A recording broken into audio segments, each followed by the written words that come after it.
Hello, my name is Michael Lambert, and today I wanted to talk a little bit about how things are going.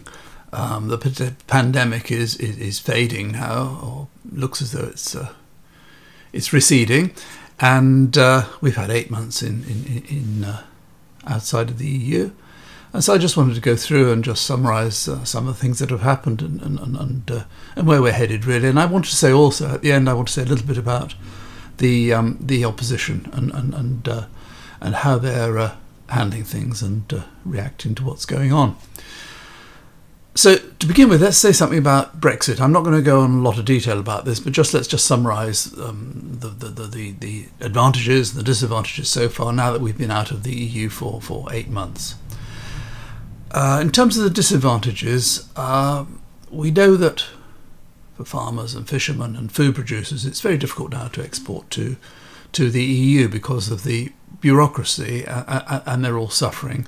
For small firms, it's practically impossible because EU importers are not prepared to do the paperwork involved in importing from the UK if they can buy elsewhere, especially for smaller quantities, smaller shipments. So they're suffering. Things like performing arts, I mean, they're really finding it almost impossible to go to Europe. I know the government is supposed to be trying to do something about that, but I don't think anything is really happening. The worst thing, of course, is the shortage of EU workers. Now, thanks to the Home Secretary's wonderful points-based system that she's introduced, it's practically impossible for unskilled workers from the EU to come to the UK anymore. If you're an unskilled worker in the EU and you want to come and work here, you might want to work in a care home, you might want to work in a coffee bar and a hospitality, or you might want to be a lorry driver.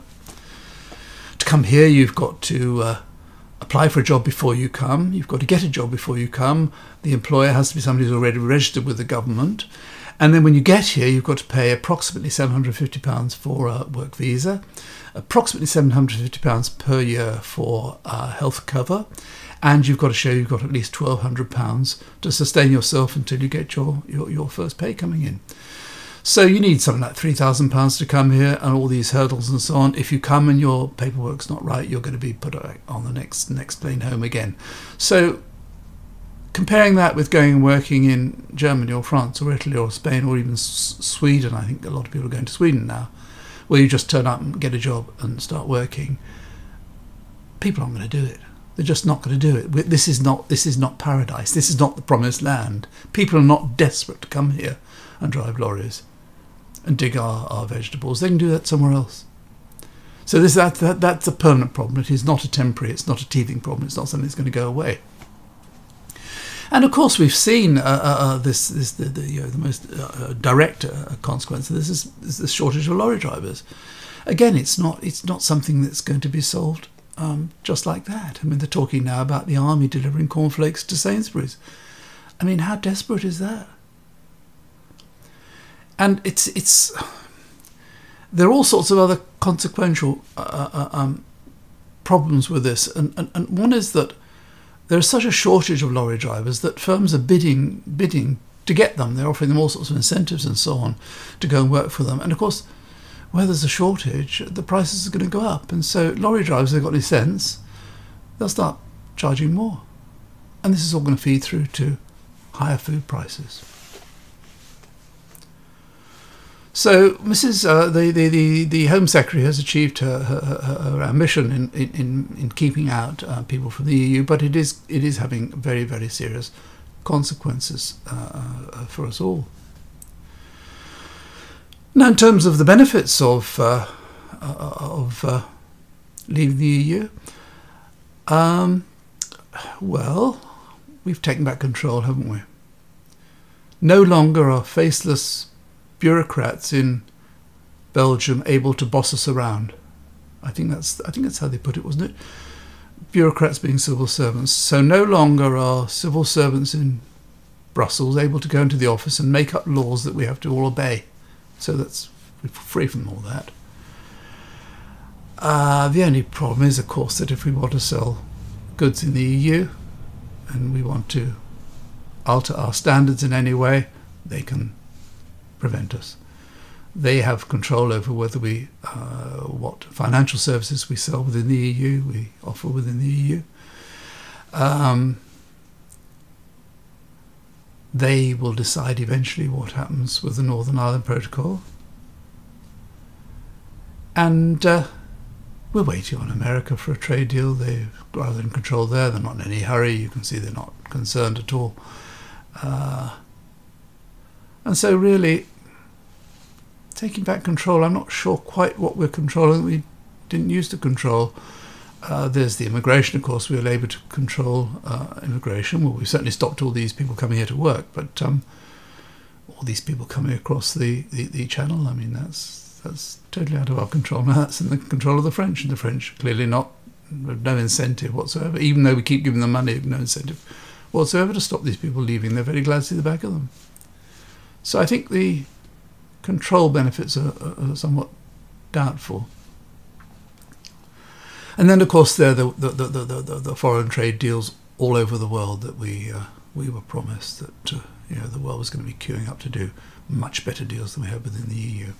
We see a little Liz Truss running around like a little Yorkshire Terrier, tail wagging every time she gets a rollover deal, which is the same deal as we've had in the EU with a different country, and she's back in her office with all the flags out.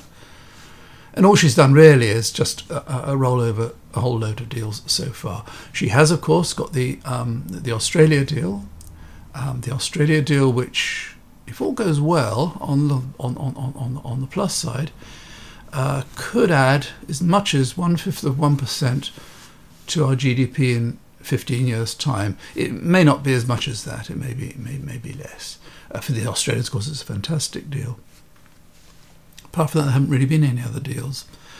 The other consequence of the Australia deal, of course, is that whereas all these cows you see in the fields as you drive down the motorway, well, they'll all be going because British farmers are not going to be able to compete, and instead we're going to be shipping our meat from Australia and New Zealand. Now, COVID has really clouded everything this year, and COVID has been a great thing to blame for anything that's gone wrong. And as I say, it seems to be coming to an end. We've heard from the Prime Minister ad nauseum about how we were first out with the vaccines. We're now, I think, about 15th, so we've lost our place. We've lost whatever advantage we had, though it's hardly a competition. But it's still, the fact remains that we are the 21st largest country in the world, and yet we had the 7th highest number of deaths so far from COVID. So on any count, that's a staggering failure. Why have we got had so many more deaths than we should have had? And of course, everybody knows it was the prevarication, the delaying with the lockdowns and the dithering, and allowing the India to remain on the off the red lists for a month, whilst the Delta variant was going crazy. As far as coronavirus is concerned, we've had the famous test and trace, haven't we? We've budgeted, 37 billion for test and trace, a simply staggering, almost unbelievable amount. I know only half of it has been spent so far, but for example, Dido Harding, the mastermind behind it all, she admitted at one point that there were 900 consultants on an average of at least £1,000 a day from Deloitte's, I believe they were. Deloitte's a firm of accountants. 900 of them working on this test and trace. I mean, 900 people at £1,000 a day, and they reckon it was £22 million a month. Consultants from a firm of accountants. It's quite a good way to get rid of money. I mean, you can get rid of it pretty quickly at that rate. No doubt they were all on expenses and all sorts of other things as well. And as the Public Accounts Committee said when they looked into this, they said it had virtually no effect upon the spread of COVID. It was a complete waste of money. The Prime Minister's forever talking about we're building 40 new hospitals. Of course, when the time comes, they won't, because they won't have the money for it. But just to put it into context, the cost of this test and trace, this £37 billion budget, is enough to build 400 hospitals. And there's a supply of PPE, isn't there? This, I think, certain members of the government have seen this as just a chance to make a load of money for their friends. The incompetence and well, just the greed and corruption that's been involved in some of these deals is quite extraordinary. We had only a few weeks ago this Lord Bethell, the health minister. He negotiated a deal with a firm called Abingdon Abingdon Health, for £85 million.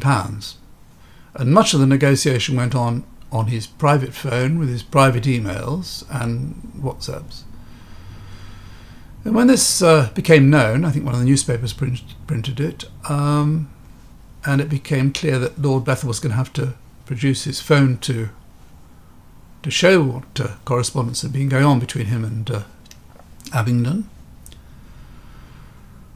Somehow or other, nobody really knows quite what happened, but you don't believe it, his phone broke. And you know, there's not a single person in the whole of the UK, there's not a single IT expert anywhere that would ever have been able to get that information off his broken phone. So he had to get a new phone. I expect he's thrown away the old one. I don't know, he won't need it anymore, will he? So there's not going to be any investigation there. Just like with Hancock, he dealt with a lot of private firms by private email. But Number 10 have decided his emails will not be made public. But my favourite story, I mean, amongst all these, you know, we know about the pet suppliers down in the south of England who had never dealt in PPE. They got a huge contract. We know about the guy who was paying himself £25,000 a year for the previous 5 years, suddenly got a contract and then bought himself a house of £1.5 million cash. And I mentioned last time in my piece about Priti Patel, about a friend of a friend of hers who offered to supply PPE and actually supplied it, £100 million worth, at double the benchmark price in the NHS. In other words, 50% of that contract, £50 million, was just profit, plus whatever profit he would have made. You know, everywhere, politicians, friends, were making money out of this. And don't believe for 1 minute that all those who have facilitated these deals, have made the introductions, don't believe for 1 minute they're not getting kickbacks. They will be. There'll be money away in offshore accounts for these people. But my favourite story on the PPE is about a man called Michael Sager. A young guy. I would think he's probably in his early 30s. He's just had his second child. He's a smart guy, I would think. He saw that on Twitter that the Department for Health were looking for PPE, so he thought, I'll have a go for this. So he responded on Twitter, and then he started pestering them, started ringing them up, kept ringing, and eventually he got a contract for £100 million. Now, there's a problem here because Michael Sager doesn't know anything about PPE. He's never dealt with it before. Not only that, he's not in the UK. He's in America. He's an American. And not only that, he doesn't really... The reason he doesn't know anything about PPE is because he's a jewellery designer. He designs his speciality, apparently. I don't suppose he probably isn't a designer anymore. But he designs gold bracelets, so that's his speciality. So he didn't know where he was going to get all this PPE. He's got a contract for £100 million. So he got hold of a friend of his, a guy called, unlikely Spanish name of Gabriel Anderson, and he asked him if he would go and find this stuff in China, which Anderson agreed to for a commission of £20 million. So off he went and he got it, and presumably the PPE was okay, and Anderson got his £20 million. Michael Sager must have got much more than £20 million. He's not going to give more than half the profit to commission, so he probably got £30 million. Who knows how much he got? Apparently the prices were quite high that he charged. And on the back of that great success, he got more contracts in the end he got £271 million worth of contracts. I think there was a falling out between him and the Spaniard, but it was all resolved out of court. But out of those contracts, this jewellery designer in Miami will have made what? At least £100 million? At least. He's probably bought himself a nice £10-15 million mansion. He's probably driving around in Ferraris or Rolls-Royce, Bentleys, who knows what. He is set for life. Tens of millions in the pound, in the bank. And who's paid for that? We have. The British taxpayers paid for that. That utter incompetence and negligence. And what do the DHSS, the Department of Health say? They rigorously scrutinise every single applicant and supplier. So this jewellery designer in Miami was ruthlessly scrutinised before being given £271 million worth of British taxpayers' money to go and have a stab at finding PPE with a huge profit margin. You know, this corruption and this incompetence is just, it's everywhere.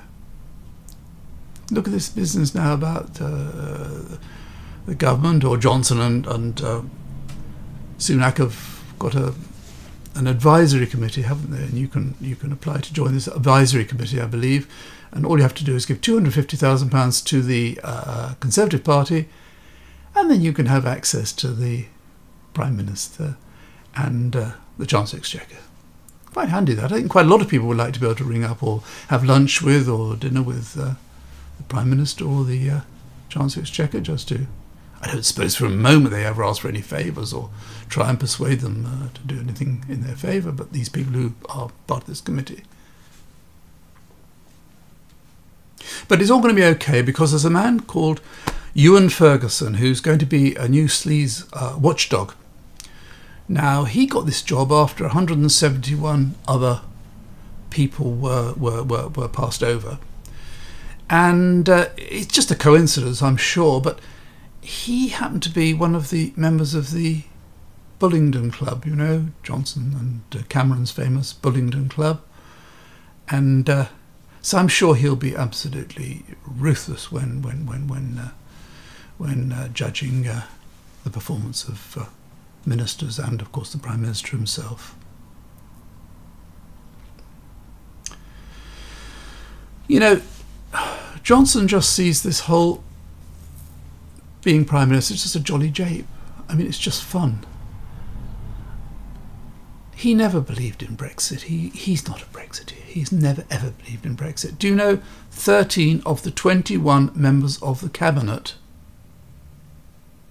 all believed in, campaigned for and voted to remain? I've no doubt Johnson voted for remain.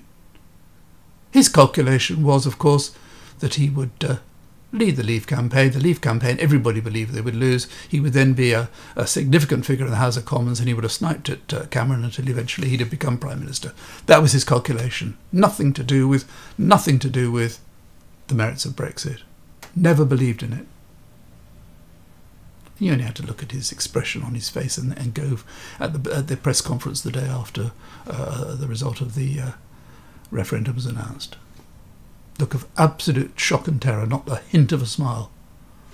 And now, of course, he's got it. But he's Prime Minister and it's all good fun, isn't it?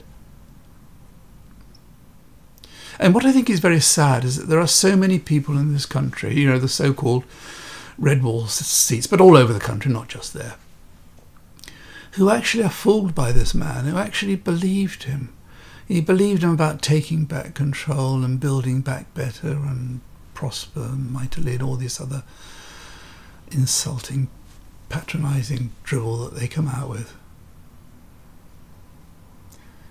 And all these people are very poor and struggling, and so many people are worried about their future now. So many people are depending upon food banks. At the end of October, well, three things are going to happen. Furlough's going to end, and the power companies are all going to be able to increase their prices up to £139. And then, of course, the £20 surplus to the universal credit is going to end. So a lot of people are going to face a big jolt at the end of October anyway. And yet these people are all fooled by Johnson. Oh, I like Boris. That's just Boris, isn't it? He couldn't care less about poor people. He could not care less. His thinking is, when the election comes, I'll go and charm them all again. I'll make them laugh. I'll dress up, wear some funny hats, I'll ruffle my hair, and they'll all vote for me. And they will. But just think, since he's been Prime Minister, it's not been that long, has it? 2 years? He spent £2.9 million decorating a room in Downing Street to make it look like a presidential press room. He spent £900,000 painting Union Jacks all over the back of a jet to make it look presidential. Got another jet now, apparently, cost 75 million, I'm told. 75 million, so they've got 2 jets. Nobody ever uses them. Oh, he did go on a flight, a long haul flight to Cornwall for the G7. Not sure it's been used otherwise. He's building this yacht. Do you know, a month ago this yacht was going to cost £200 million. Last week they said, oh, it's gone up to 250 million. Obviously, the current Mrs. Johnson must have got involved in the decorations, I think. But anyway, it's 250 million this week. Can you imagine that would be twice the price by the time it's made? The Queen doesn't want to do with it. This is a presidential yacht. And look at the money on the wallpaper. Look at the money they spend on food. Or somebody else spends for them. They're in another world. They're not interested in poor people. They're interested in power and having a good time. He says himself he only wants to be Prime Minister for another 4 or 5 years, and then he's going to resign, and then he's going to go off and enjoy himself. His whole life is about enjoying himself, having fun. It's all a joke. But we're all paying for it. Now he knows that things are going to get a lot worse. I mean, they're inevitably going to get worse. And the fact that we've got lorry drivers going to be delivering food to the supermarkets, the fact that all these prices are going to go up anyway, not just because of the lorry drivers, but for various reasons. In due course, we'll have to start imposing import controls on food coming in from the EU, which will cause more price increases. He knows that people are going to start getting very angry soon. And so what is he doing? Rushing through all these draconian new laws. This law I talked about last week when I talked about Patel, about it'll be effectively illegal to demonstrate. You know, we're not going to have any poll tax riots because that will be illegal.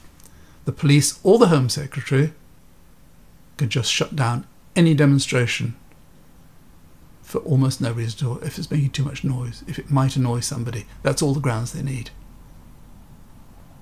So people are not going to be able to go out on the streets to protest.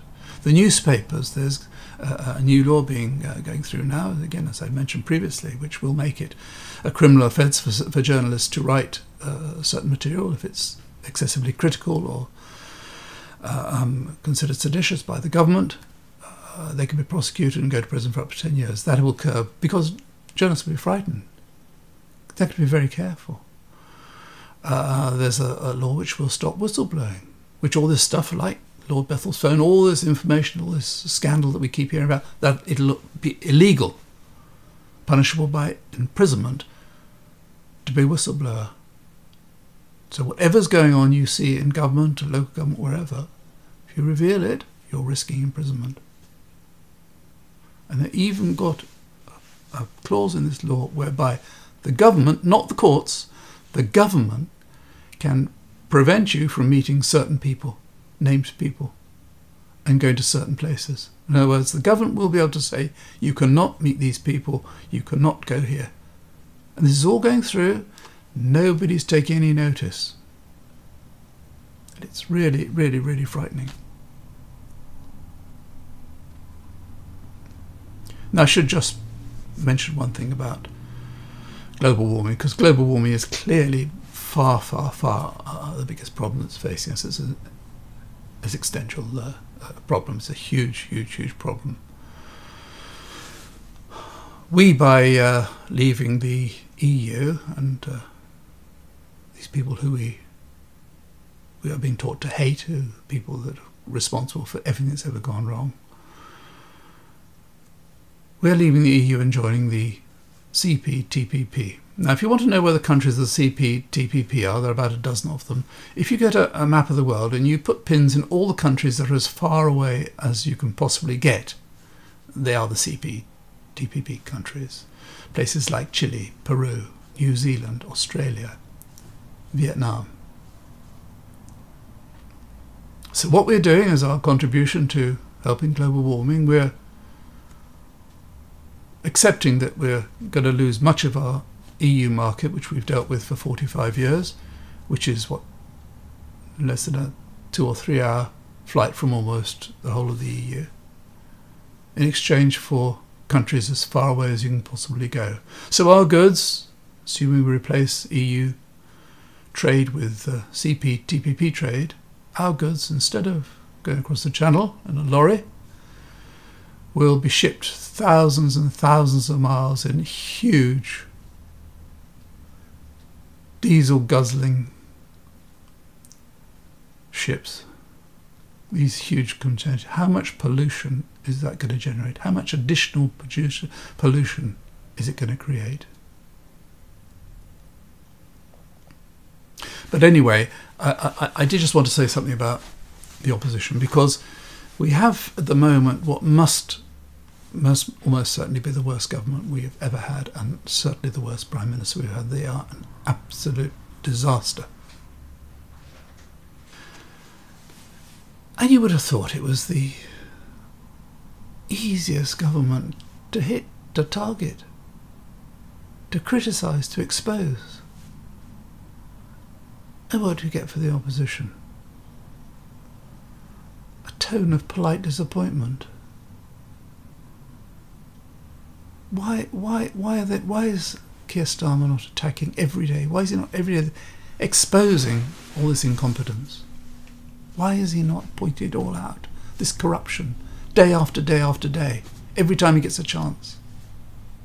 But no, we have to make the best of it. Rejoining the EU is not an option. That's closed. We have to embrace Brexit. We have to embrace the sinking ship. It is so disappointing. There's such an opportunity here. Now, of course, what Starmer's worried about is that all these people who voted for Brexit and all these people who voted Tory last time, if he criticises Brexit or he criticises the government, they might turn against him, they might remain against him, they might not come back. But this is so wrong. In the first place, all these people, so many of them, voted to keep Corbyn out rather than to bring the Tories in. And in the second place, they're all going to start getting mad. They're all going to suffer. All these poor people are going to suffer because of this government. And he should be milking that. He should be rallying them. Instead of that, it's just all so polite and so sort of, well, yeah, could be better. And of course, any question of having an electoral pact to win the next election is absolutely out of the question. I think the attitude is, well, people know what we stand for, we're going to stick by our principles, and we'll go on losing. We'd rather do that than just have a temporary pact with some other parties to get rid of this particular government. Anyway, that's what I think about it, and yeah, it's all quite depressing. But I think the next few months are going to be quite interesting. There's a lot going to happen, and so watch this space. And until next time, thank you very much for watching. Bye bye.